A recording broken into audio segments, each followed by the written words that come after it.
Welcome to Cyber Materials Ask Me Anything Cyber, a fun, interactive weekly event for everything cybersecurity.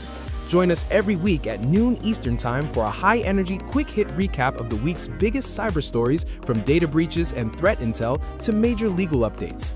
Whether it's a high-profile hack, a new APT on the rise, or a must-attend summit, we've got it covered.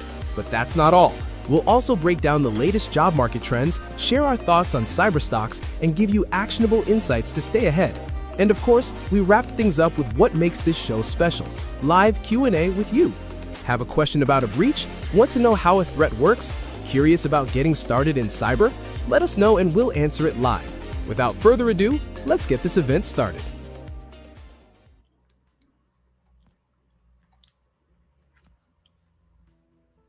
Welcome everybody to Ask Me Anything Cyber. Today we have an exciting guest who is going to tell us all about it, about the North Korean IT remote workforce scheme. So let's imagine like hiring a remote developer, right? Someone who has aces the interview, they do their job very well, and they earn your trust, right? So then you find out it's not a real developer, is not who you thought it was. So this entire time, these are part of a North Korean state operation, and they are moving through hiring pipelines, gaining real access, and operating from inside companies without raising alarms. So this is not theoretical. This actually is happening right now. And today's guest is Mauro. He didn't study, he didn't research about it. He actually infiltrated them. So let's welcome Mauro and let's talk about it, all about the North Korean IT remote workforce. Hi, Hi, Mauro. everyone. Welcome. Thank you. Thank you for joining us. How are you? I'm fine, thank you. Thanks for inviting me. That's amazing. And I'm really excited to hear all about like your experience and what it is like for those who don't know, like what it is the North Korean IT workforce. But before anything else, I want you to introduce yourself so people can know about you and what is your background? What do you do? Yeah, absolutely. Well, I'm Mauro. I'm from Argentina. I'm currently living in Uruguay. I actually, well, I'm the director of BCA Ltd, which is one of the companies that took care of this research. I also work as a threat management specialist on threat hunting, and and threat intelligence. And you can find me mostly writing technical articles about threat intel, APTs, and mostly not by choice, but I used to say that they choose me. I write about Lazarus, so Yeah. you will find pretty much that's my specialty nowadays. That's crazy. So Lazarus just stop into your like step into your door and you try to find more about it. So I wanted to know about this amazing like infiltration that you did because you didn't analyze it. You actually captured it live. So at what moment did you stop like feeling like there started being a research and you're like, oh no, I'm inside this active operation?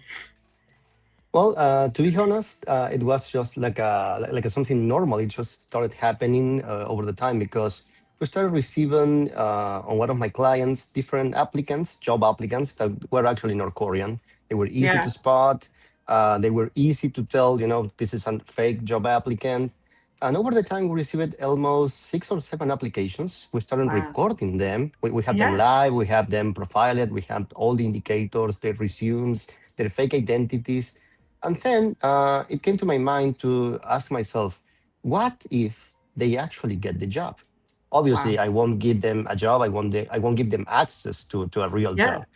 But then I partnered up with my friend Heiner from NordScan, which is a firm that dedicates to investigate this very same topic, and with Uh-huh. AnyRun, which is a company that provides sandboxing. So Okay. we say, what if we create sandboxes Yeah. and we lure them, we take them the guide to Yeah. bring them back to the sandbox and see what they are actually up to, what are they Yeah. going to do. What is their goal? And it Yeah. blew up, so everybody liked the idea, and yeah, it went very well for us. So I think that's the moment, just with a question, what if. Yeah, and that's crazy because you were trying to to find exactly what was their end game because you were still in like receiving a lot of resumes from they were actually North Korean up front or they were just impersonating someone. No, most of them were actually North Korean, but they were Hmm. obviously using fake identities. Like, well, they came up with a story like, "I'm from Colombia," and then we say, Oh, "Okay, let's switch it to Spanish," and they say, "No, no, and I don't then speak oh, Spanish." Why? I was born yeah, in Colombia, but as a little kid, I moved out to follow my dad to an offshore job in Singapore, in yeah, Japan, or wherever. But yeah. then, this is something interesting. While doing threat hunting, Hmm. once we found a manual, an operator manual, which was like Wow. something having like tips for operators, like a Yeah. bullet list of tips. And one of them was you have to say that you don't speak the native language because your father worked abroad and you as a Oh, kid left the country. So so they all of actually them, had yeah, stick exactly to the same. And if you ask it, this is a curiosity. If you ask it them, okay, what job did your father did? And they tell you, yeah, he worked at an oil rig or oh, something okay. related to Yeah. oil, which is yeah, Yeah. it's normally Pretty. it's offshore. Yeah. Yes.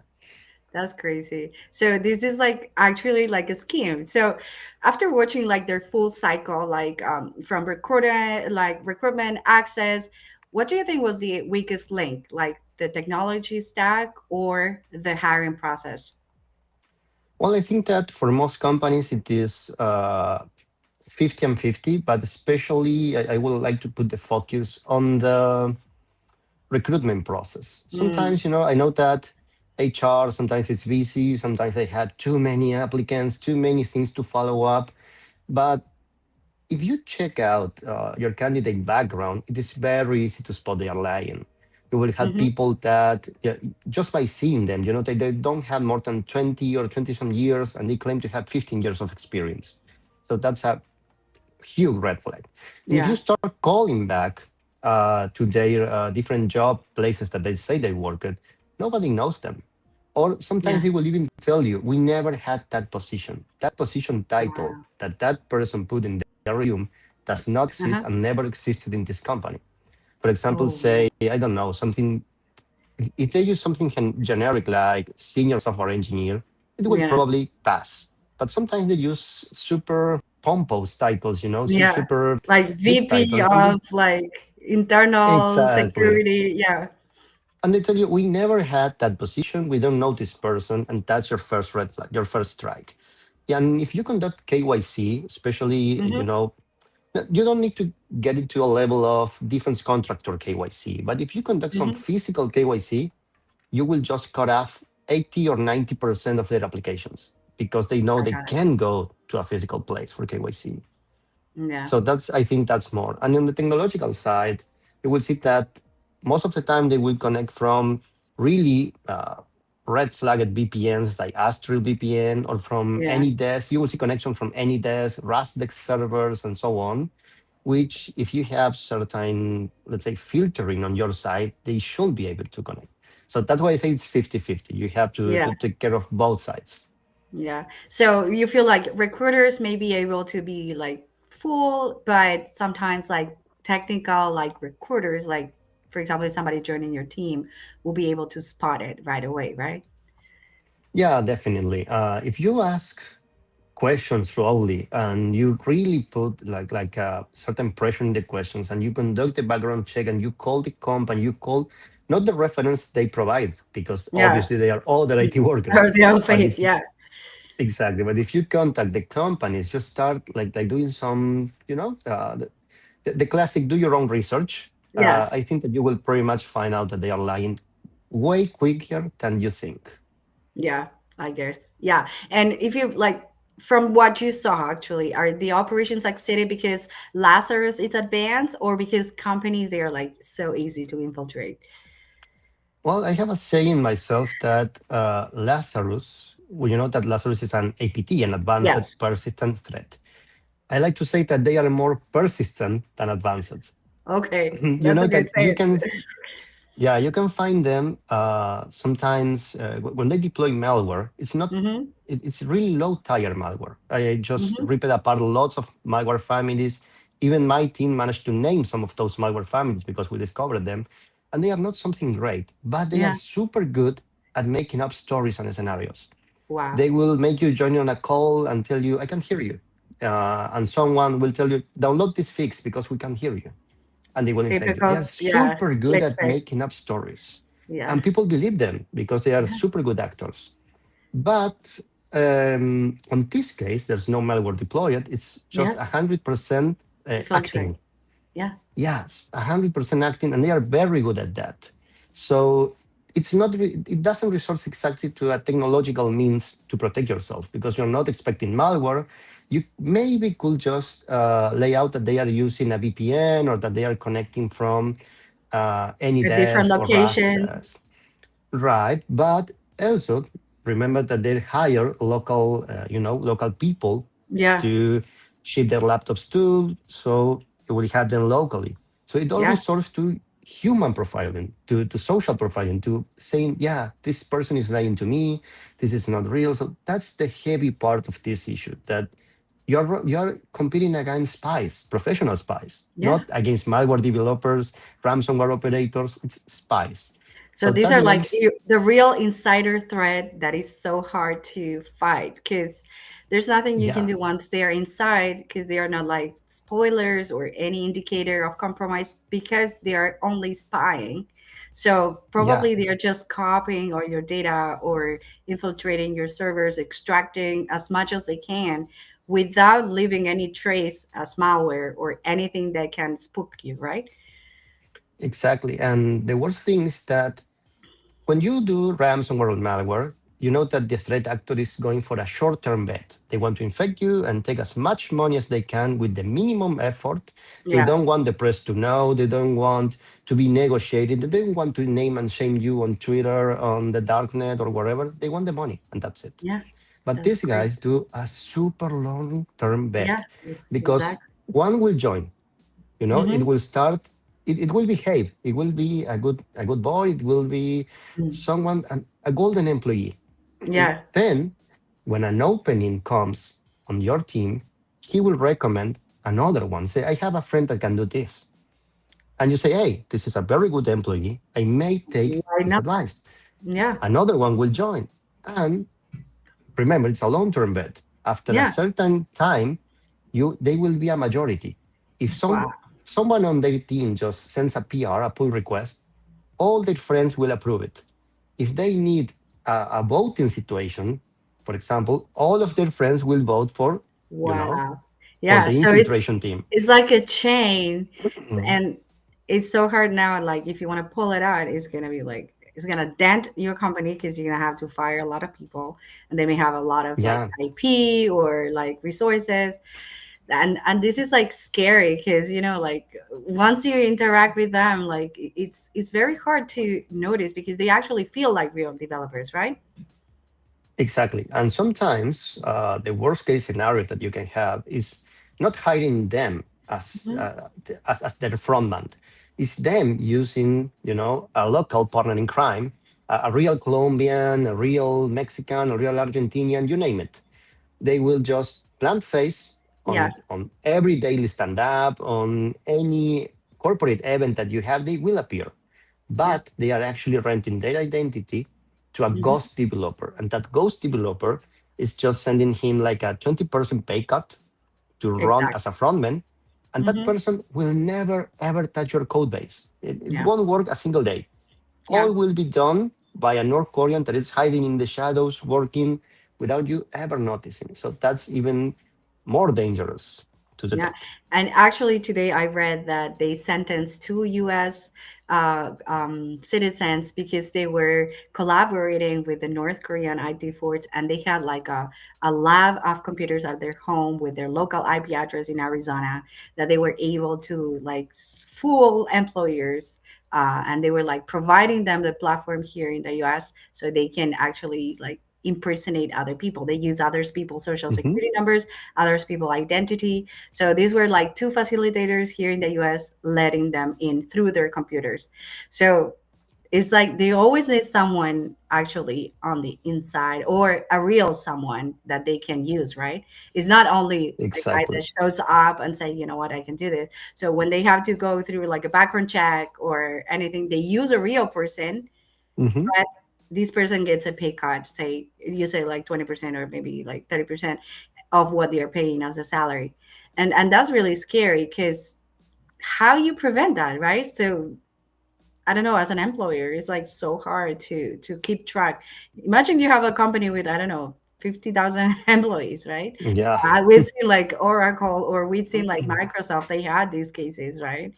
And Hmm. and how do you keep an eye on that? But again, from your experience and everything, going back to if you have to improve their operation, right? Because you said that like it was like they have a script and they have everything. What would it make it harder for employers to detect? What would you change? I mean, not Well, giving there's ideas, but something. just to keep in No, mind. no, no, I understand. Yeah.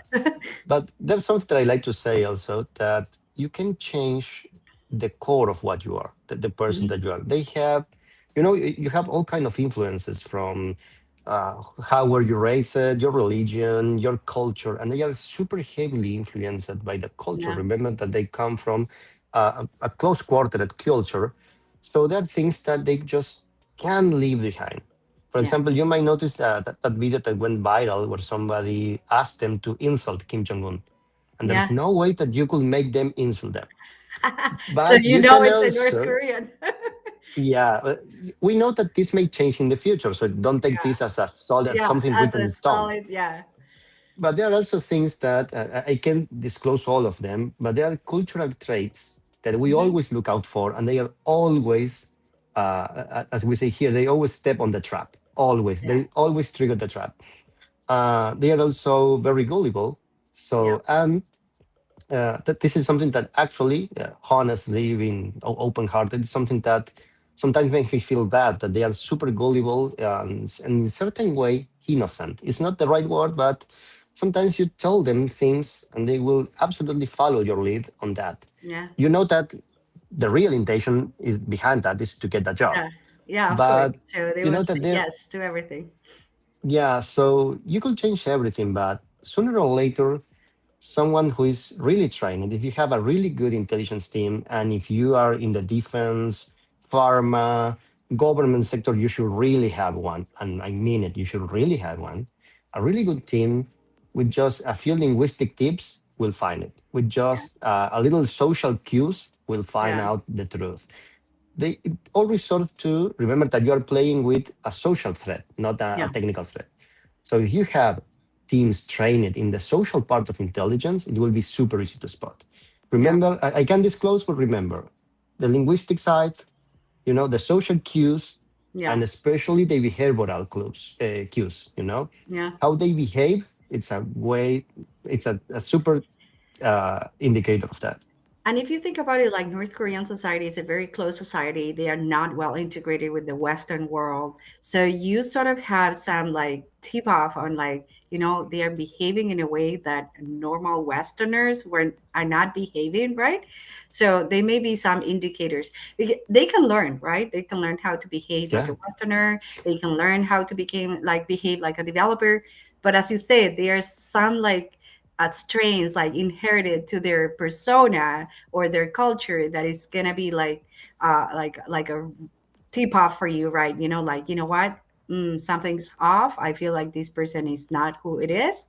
So the Hmm. fact that you're saying that you should have a linguistic, or maybe like a sociologist, or someone that is like specialized in these cultures that can vet them and analyze specific traits associated with those type of persona, I think that's a great tool. I mean, it's not associated with Yeah.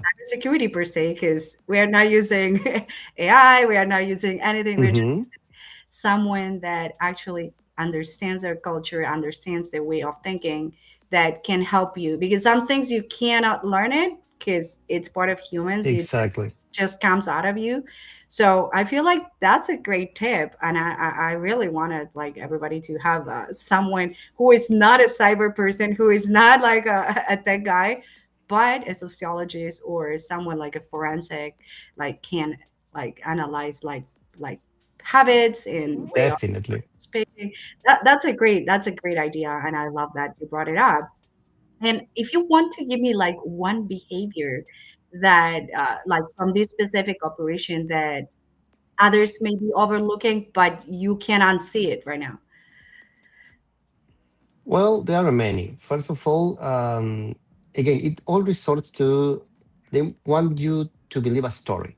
And Yeah. if you start reading the between the lines of that story, you will find out a lot of dead ends, a lot of plot loopholes that do not Yeah. match or do not add up. For example, Hmm.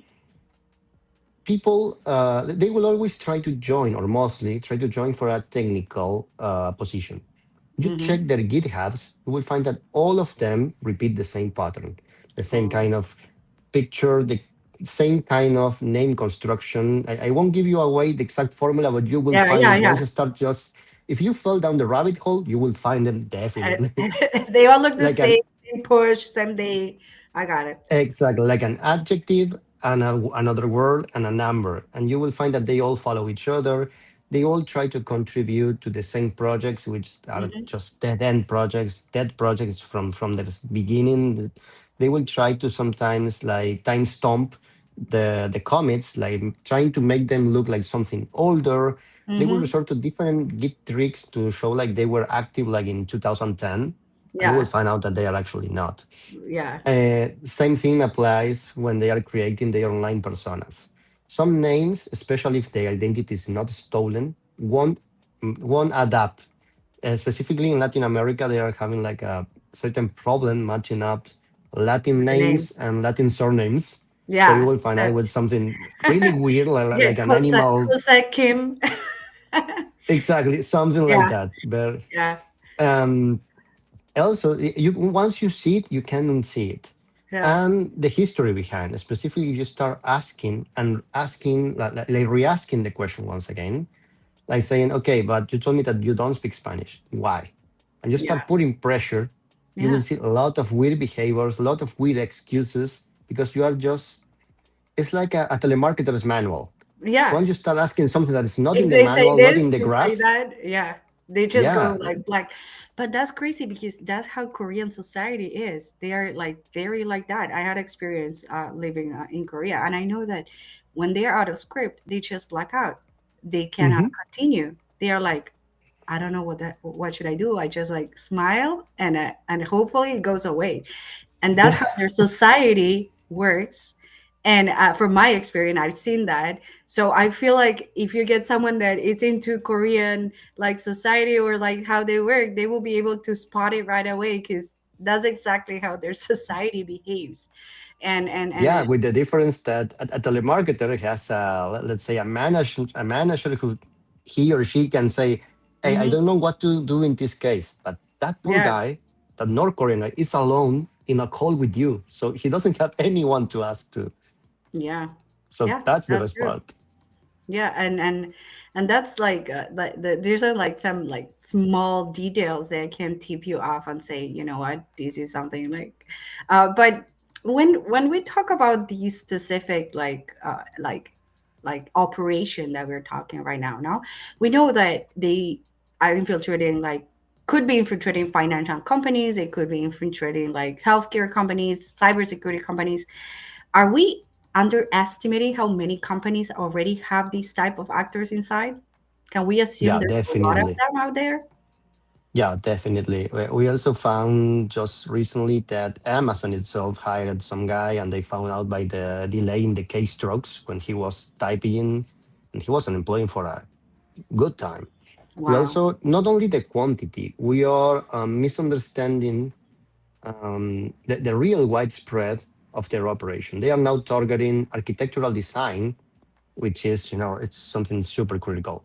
Yeah. You will find out that they are also trying to infiltrate pharma labs. So you know that if you're working in the pharma sector, you know how I much your see. PI Mm-hmm. is worth. You know that it takes years to develop something, a lot of money to develop something, and it could be just swipe it off in a minute. You will have your North Korean clone Yeah. in maybe five It's months. weeks. Yeah. Mm-hmm. Yeah, they are also. We always,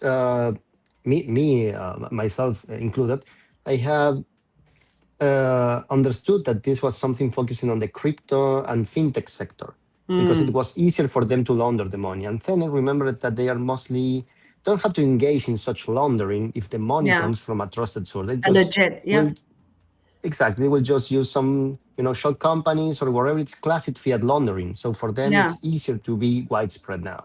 So we saw them on engineering companies, architectural design companies, pharma labs. We also saw them on a minimal expression on Middle Eastern companies. Wow. So it's not something that will just affect the West. And Yeah. the Middle Eastern companies usually work with petrochemicals, oil rigs, and you know that, which is one Yeah. of the most strong points of that business Mm-hmm. sector. And again, you're moving a lot of money, you're moving a lot of interesting PI, which is now in danger. Mm-hmm.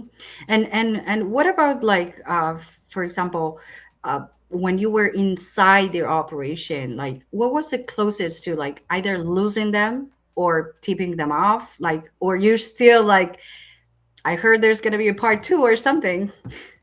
Yeah, definitely. Well, luckily, I'm super thankful for my two partners, Nordscan and Anyrand, who did a super professional job. So we were never at a point where we believed that we will be discovered. We Yeah. did a super nice job masking the hardware, masking the behavior, and they just up to the very last moment they were asking us what happened to the machines. We are not able to log in into the machines, Oh, which were the sandbox. They were not aware of what was hitting them unless we basically published the research.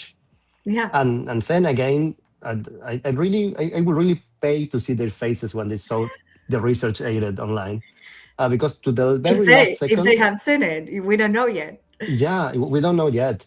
Well, on that part, we had certain situations where they were like, let's say that they were not working, they were not actually moving anything. So Oh, that opens an interesting story. We say, hey, maybe they are suspecting, yeah. maybe. And my partner say, I have an idea. I'll speak with them and I tell them that another guy named Ralph offered me more money to work with him. Ralph was non-existent, was something Yeah, invented yeah, by yeah. us. And he went nuts. He went like, no, no, don't work with him. You gotta work with my team. I can assign more people. I can give you more people. We will work out today. We will start working today. He desperately tried to bring us So, back. And yeah. that opened a special Pandora box for us because it teaches us that someone stealing their victim was totally possible for them.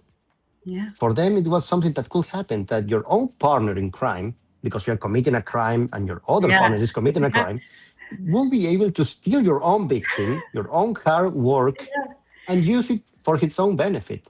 So we Yeah. say, yeah, and this also shows us that they do not have the best communication between units. Between And them. also, yeah, it also tells us that they do not have a traceability system both for the Mhm. victims and for the partners in crime. Because we just say Ralph, like saying we could have say Charles, John, or whatever, and he thought that that Ralph was somebody A actually real. real.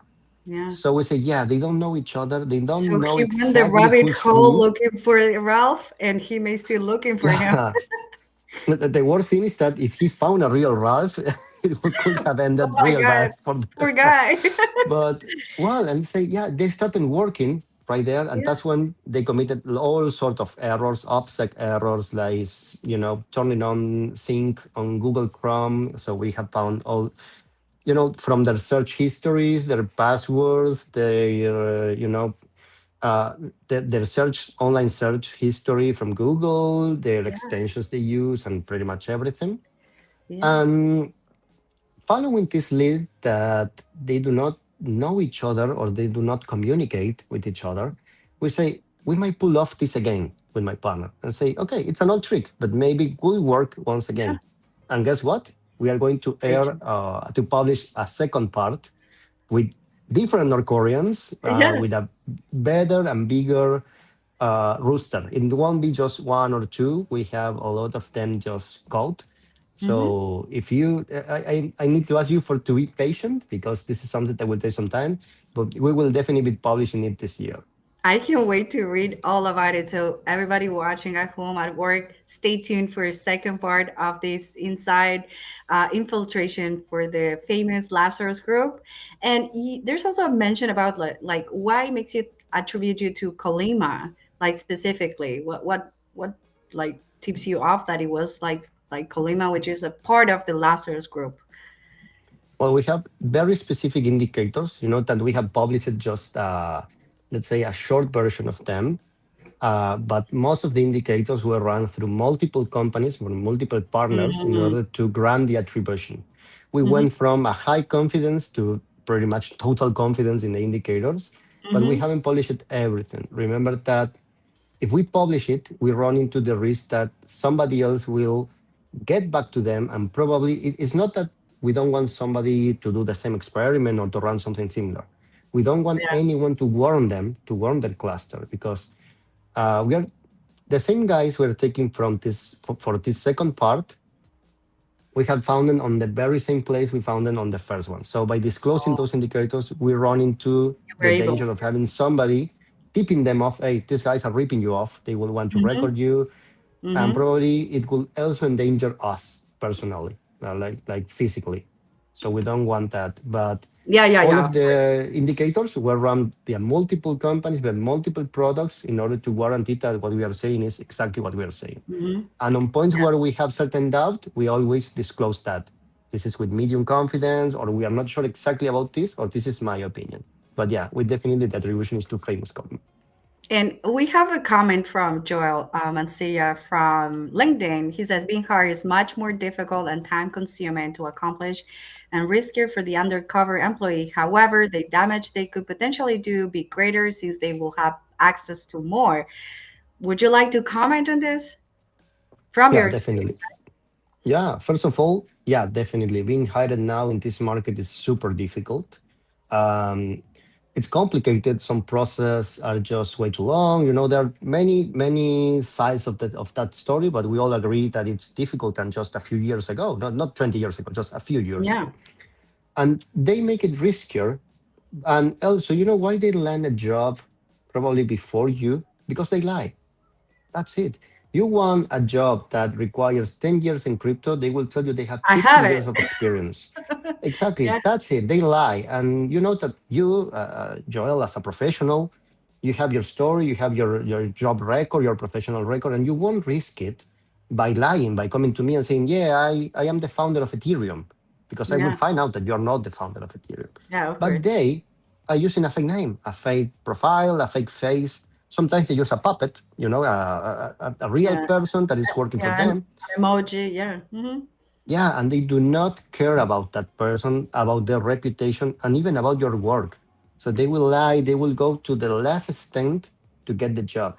And that's why sometimes, sadly, HR departments and even the technical interviewers just buy into them. They also, when applying for a job, they use AI live. They have Yeah. live, Fake. live Hmm. AI, right, assistants. Even a funny story here. I want to make like a small parenthesis here. We found that one of them was speaking Spanish, and it Oh, just blew my mind. And then after hearing the recording over and over, because I knew it was a fake applicant, yeah. I say, no, this person is not speaking Spanish. It's something like parrotesque. It's like repeating like a parrot. And Yeah. then we found out with this research that we conducted that they have one of their browser extensions. When you ask, like in this interview, you ask something, it will write the answer on the screen, like a subtitle, like a closed Yeah. caption on any language. So when you ask in Spanish, they have the answer in Spanish and repeat it without actually talking Spanish. So they make horrendous errors, Yeah. because they try to pronounce something in a very different language, in a Romance language, like And for Spanish. someone with native like speakers, they will be able to like pick it up. Right. And you know how we found out? Because they were using super complicated, super technical words that somebody with that level of Spanish would have Yeah. never came across.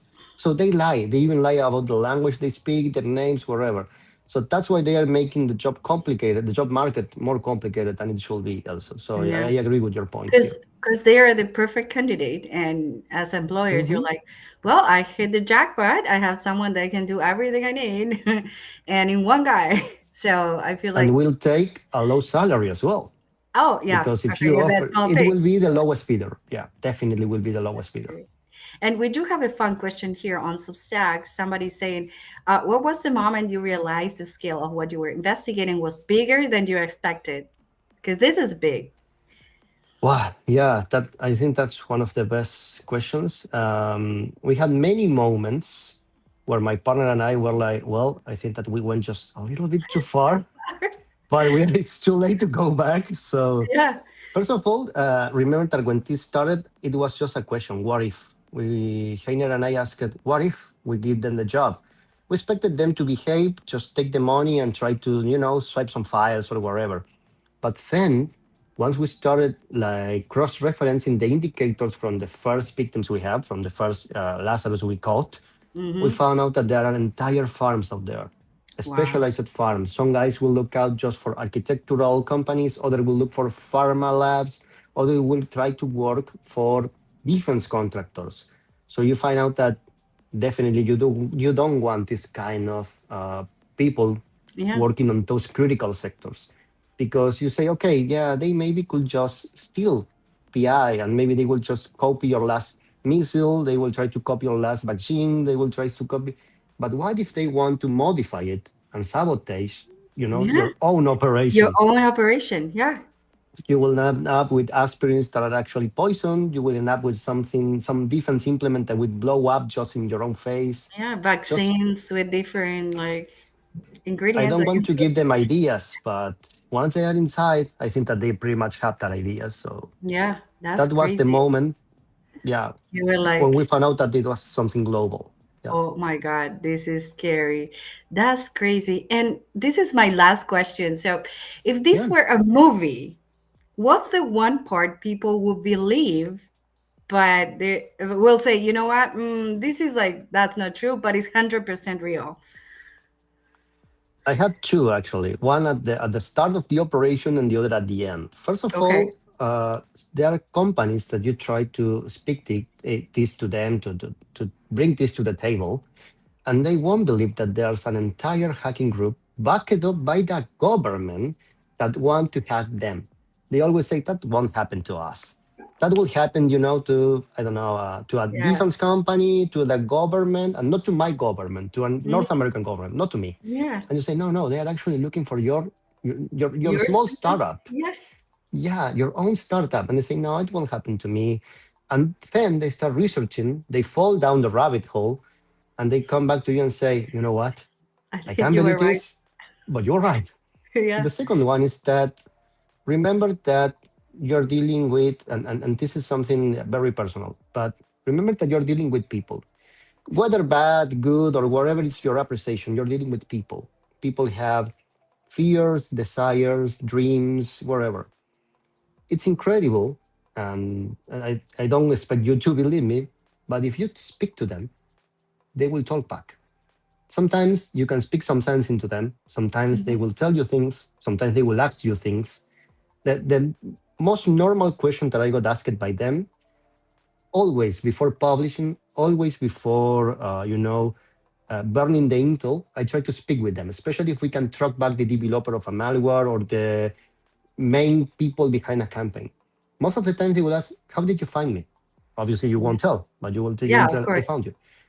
and I only want to talk. I don't hate you. I This is a contractual thing. I'm Yeah, hired yeah. to fend you off, and To you're do hired this. to attack me. But I don't hate you. I don't know you actually. And they will speak. They will engage in talking with you. Sometimes you can have very constructive talks. One of them actually referred me. I told to him I would like to interview, and he told me, no, no, I don't want you to write this, but we can Yeah, talk just like normal people. And I shared with him that I'm writing a book where I interview threat actors, interview yeah, with really big players like Lockbit, Dragon Force. And I told him, I think Lazarus should be in this book. Can I interview yeah. you? And he told me, no, definitely not, because I will be in problem. But there's someone you could speak to. And you say, okay, who?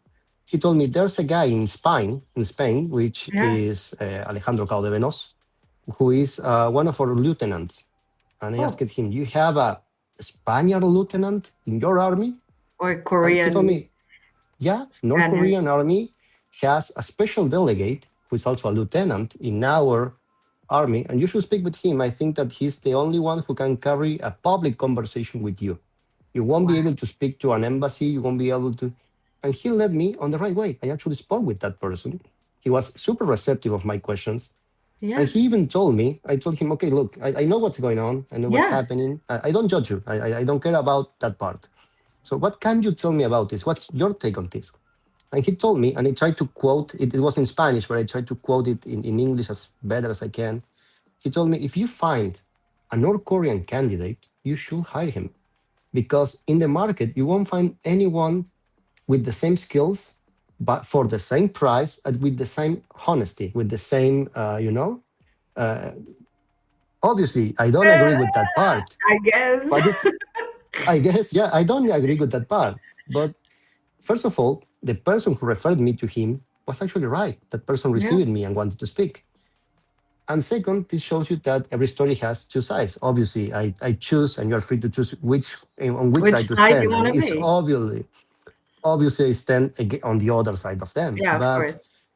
remember, we are dealing with person. If you take People. this personally, you already lost the battle, because it's Yeah. not personal against you. It's something It's global. If transactional. you Right. If you take this to the operational field, you lost it, because there's no malware, no indicators. You will be hunting a ghost.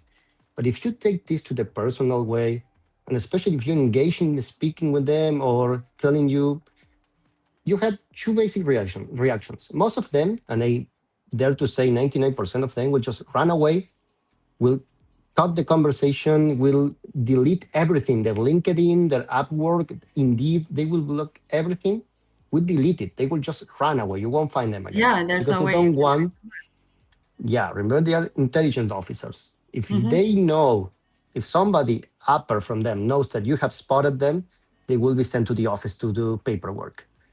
Yeah, they will be sent to do paperwork, the boring task. They won't be able to show their face again for some time.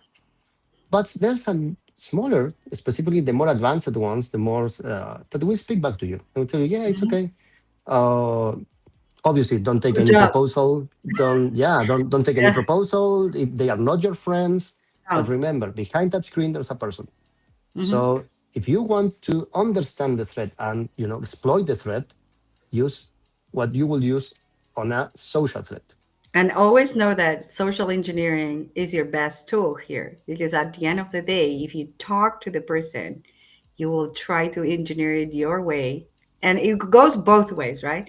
So you will try to lure them to give you more details into the operation, what they are Hmm. behind, what they're doing. And this has been an excellent conversation, exciting. Thank I you. can I can keep talking about this for hours. So whenever your second part is coming up, would love you to have you again, talk about what happened next, if you discover more APTs behind this scheme, any other country involved. We know that China, they do also have their own APTs also operating in the same way. And it's Hmm. like great to get to know this part too. And thank you, Moro, for what you did, for your investigation. And we are very much looking forward to part two. My pleasure. Thank you for inviting me. And well, it was a pleasure to attend today. Thank you, everyone. And everybody that wants to reach out to Moro, he's available on LinkedIn. You can read his research, his report, and stay tuned for part two because I bet it's going to be more exciting than what we had today. Thank you, Moro. Have a great weekend ahead. Thank you. You too. Bye bye. So this was Mauro Eldridge. He was the one infiltrating the North Korean workforce scheme, and he told us about the what is behind the curtain of this scheme and this operation. And this is exciting because we're going to be learning about what is happening in the part two section that he's going to be publishing soon. So for those who want to know more about what's coming next, we one of our partners, which is Pact, they're going to be having a summit between tomorrow and on Saturday. Is the AI Red and Blue Teams Summit.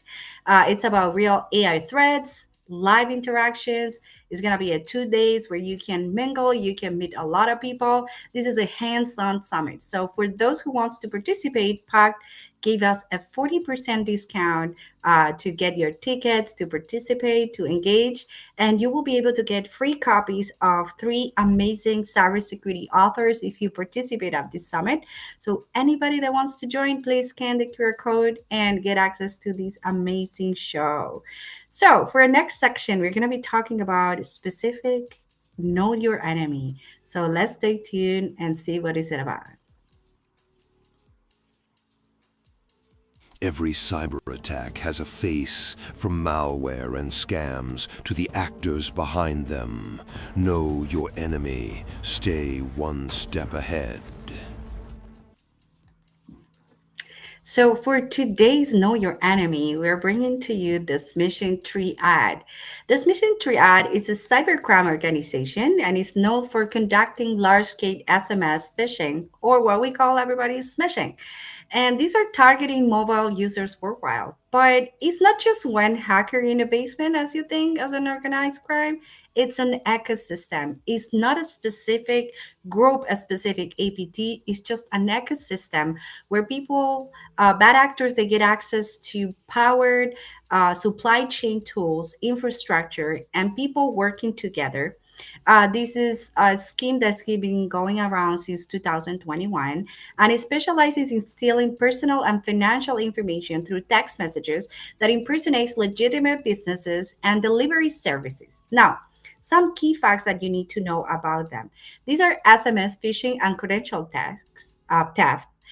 They affect mobile users in Europe and Asia and North America. And they usually spoof SMS, text, they fake websites, and they deliver Android Trojans. Now, these emerge as a coordinated actor, which is linked to scams initially observed in East Asia before spreading to the North America and to Europe. Now, the group name comes from smishing, which is a combination of SMS and phishing, and its operations revolve around the mass text campaigns, and they lure victims into clicking fraudulent links and entering sensitive information into club websites. So if you ever received an SMS from your parcel delivery cannot be delivered that day, or from the post office, or from the DMV, or any other unsolicited SMS message that includes a link and it's mimicking a website, it probably is coming from this group, this Smishing Triad. So these are how they're luring victims into downloaded either Trojan for their Android devices to steal credential from their website, or stealing from illegitimate websites that they resemble original websites. Now, these mission triad campaigns, they have led to widespread financial losses and have drawn attention from a lot of agencies, from the UK National Cybersecurity Center and the Federal Bureau of Investigation, the FBI in the US. And mobile users are advised to avoid on clicking any link in unsolicited text message and to verify who is the sender. So that's how you can protect yourself from this. Now, for our next section, we have something exciting. And this is something that we talked last week. It's about the Echo Party that is coming to Miami in May 21st and 22nd. And they're bringing together one of the sharpest minds in hacking, research, and digital security. So if you have like keeping an eye on what's happening, they just announced a very an amazing talks happening. So I want you to check them out and see what is waiting for you out there. And if you want to experience the Echo Party, now is the time. We have a 15% discount for tickets to make it easier to join. Just scan the QR code and you can use Ask Me Anything Cyber to get your 15% discount. Now, everybody, don't go anywhere because we have something exciting. We have a new cyber briefing. A new cyber briefing is here. Same essential insights, now with sharper headlines and a much better flow. Get the latest on the threat landscape, incidents, and the real-world impact with executive risk and cybernomics trends. Stay informed on new policies, numbers, and the latest moves for your career in cyber. Whether you're on LinkedIn, Medium, or our new home on Substack, get the briefing that keeps you 2 steps ahead. Check out the refreshed edition and subscribe today.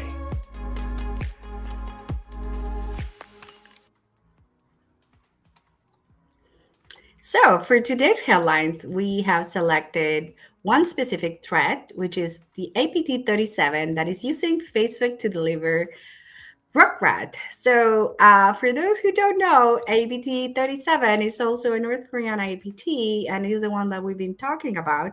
And again, they're using social engineering campaigns to target users.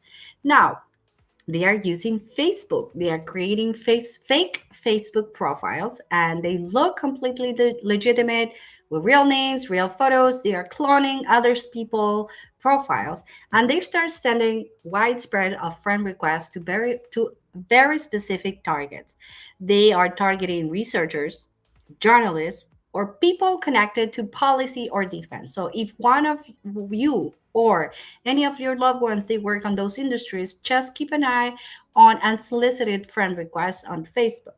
Now, once you accept them, that's when the operation really begins. They build trust over time, the classic social engineering that we've been talking on this show today, casual conversations, relevant topics, nothing suspicious. Now, they want to move your conversation to a different platform. They tell you, hey, why don't we talk on Telegram? And that's how it comes the hook.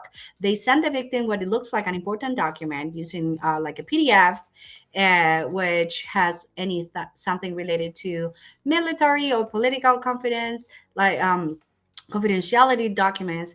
And here's the trick: once you click on the PDF, a special PDF viewer, it's needed to read that. So you need to install something specific.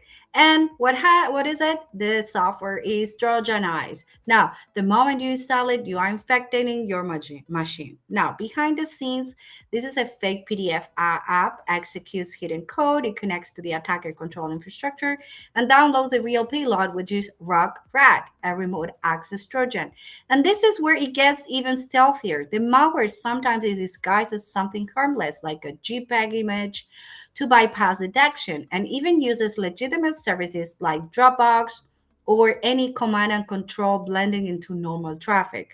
Now, once this Rugrat is in, the attackers will be taking screenshots, stealing files, running commands remotely, and monitoring your entire system. Now, what we know, full surveillance on your computer.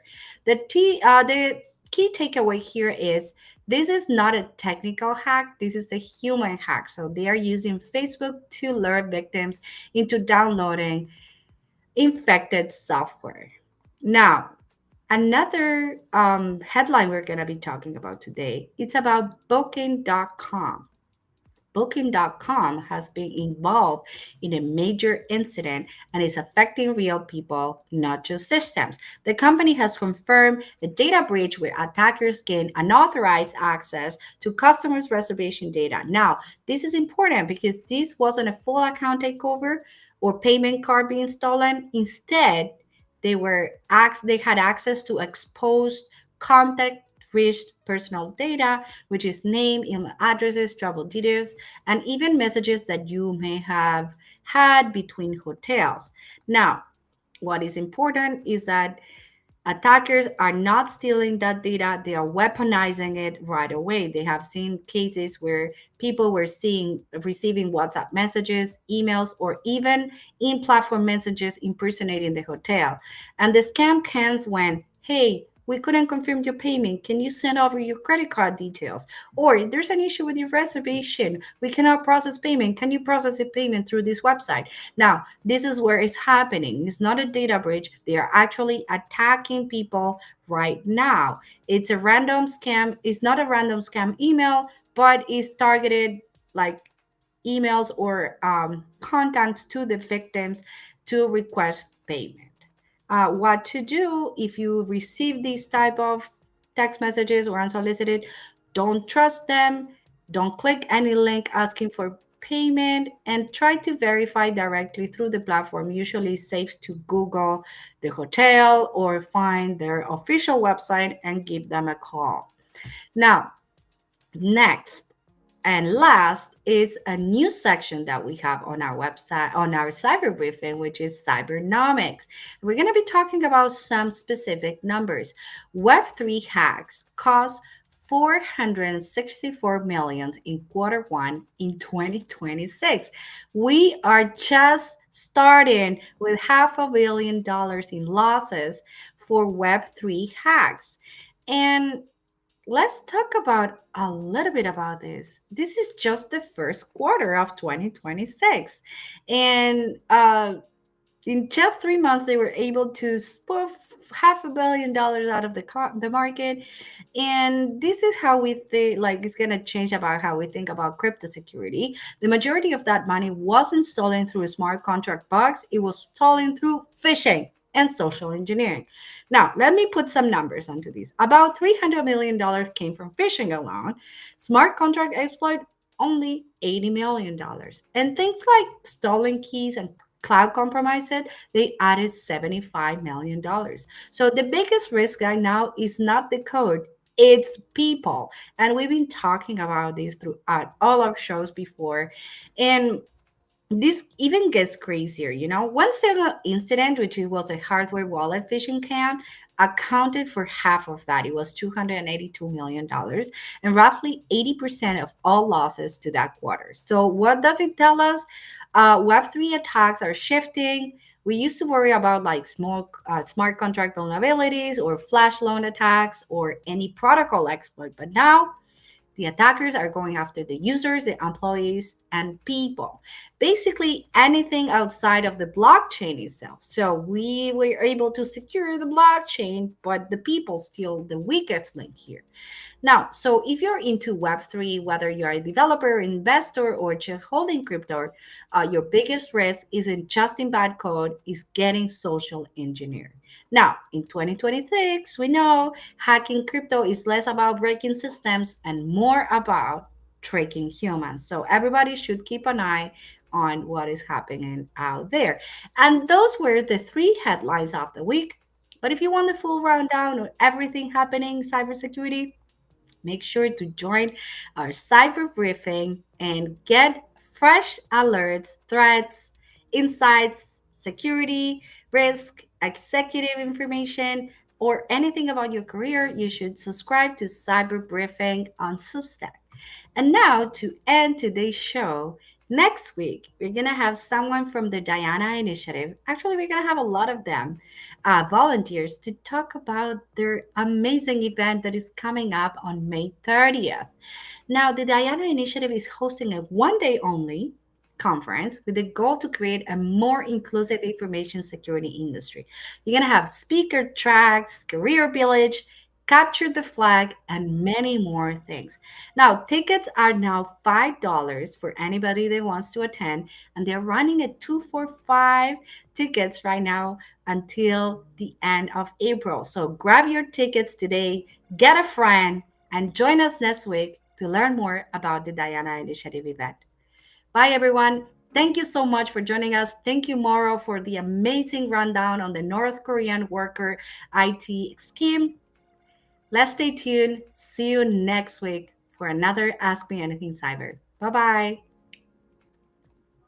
Thank you for watching. Stay tuned for our next Ask Me Anything Cyber, a fun, interactive weekly event for everything cybersecurity. Join us every week at noon Eastern Time for another high-energy recap of the week's biggest cyber stories, from data breaches and threat intel to major legal updates. Whether it's a high-profile hack, a new APT on the rise, or a must-attend summit, we've got it covered. But that's not all. We'll also break down the latest job market trends, share our thoughts on cyber stocks, and give you actionable insights to stay ahead. And of course, we wrap things up with what makes this show special, live Q&A with you. Have a question about a breach? Want to know how a threat works? Curious about getting started in cyber? Let us know and we'll answer it live. See you next week.